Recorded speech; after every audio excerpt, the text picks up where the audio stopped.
How to delete college information on Facebook mobile. Hello guys, in today's video I'm gonna show you how to delete college information on Facebook mobile. First thing you're gonna do is go to Facebook, and now let's go back first.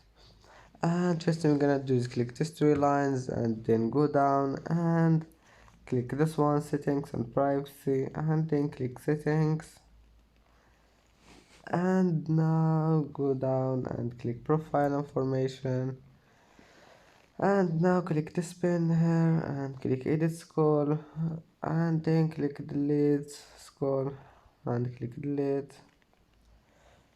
And as you see now, college information has been deleted. And that's it for today's video. If you like this video, don't forget like and subscribe, and see you in the next video.